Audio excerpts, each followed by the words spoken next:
Well, hello friends, welcome back. It's time to go over the Princess Half Marathon Weekend 10K course overview, some tips and tricks, where you can find the bathrooms and all that and more. So let's start out with the start groups themselves. Again, just like the 5K, A through G, all opening up at 3:45, and then they will start closing at 4:45 and so on and so forth. Everybody projected to be off by 6:08.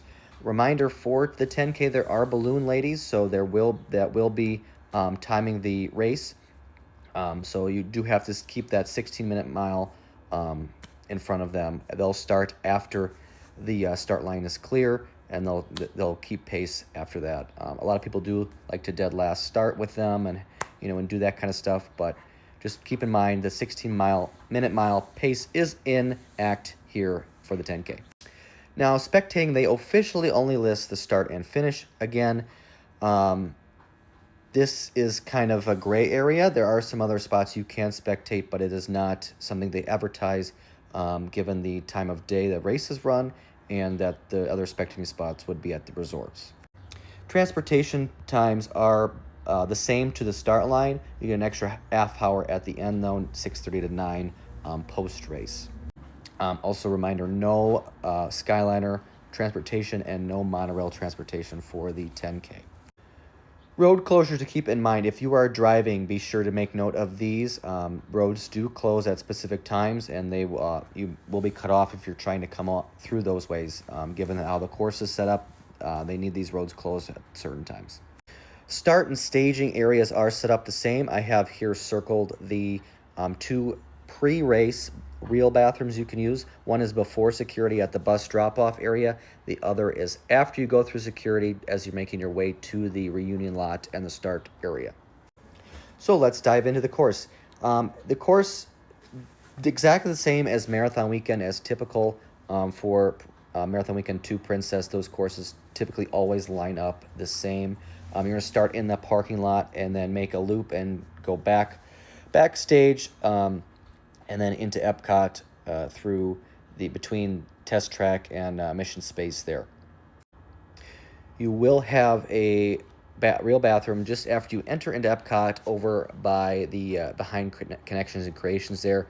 You're going to make a little loop over by Guardians and a little loop by Connections and Creations, and that bathroom will be right there. If it's anything like Marathon Weekend, though, this bathroom can get crowded, so may not be your best option, so keep that in mind. Then we are going to make our way towards World Showcase. You're going to do kind of a weird roundabout over by the front of World Showcase between the two shops there at the very front of World Showcase. This can get narrow, so keep that in mind as well. Can get narrow and crowded. There will be a real bathroom over by the Odyssey. Not exactly on course, but it is an option many people use. Then we're going to make our way around World Showcase. Your first real bathroom is going to be in Norway there, then another one in Germany. Then in America, you also have a water stop in America. Those America bathrooms are tucked back a little bit in case you're looking to use those. You'll have bathrooms just around mile 3 there in Morocco. And then you're going to make your way out through International Gateway over to the Epcot Resort area. And then we're going to make our way around Crescent Lake.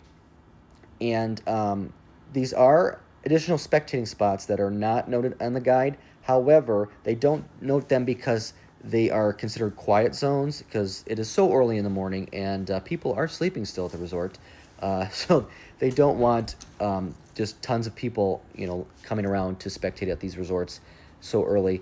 And then as a note, there are no official real bathrooms around here. These are resorts, and those bathrooms typically will use magic bands or key cards in order to enter. The bathroom over by Stormalong Base sometimes is available, but again, not something I would rely on.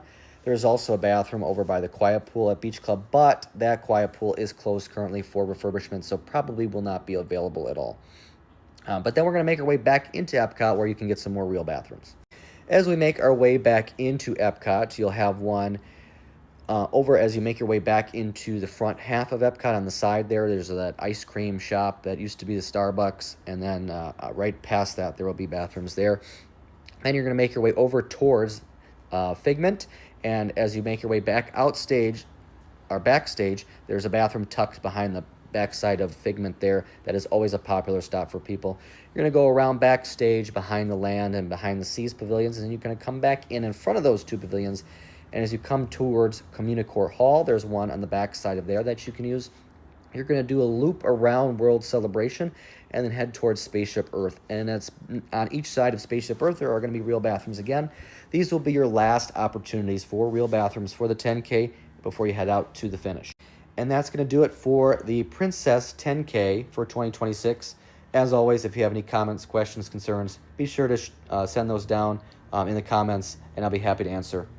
I hope everybody has a great Princess Half Marathon weekend. I will not be there, but definitely will be cheering you all on from home.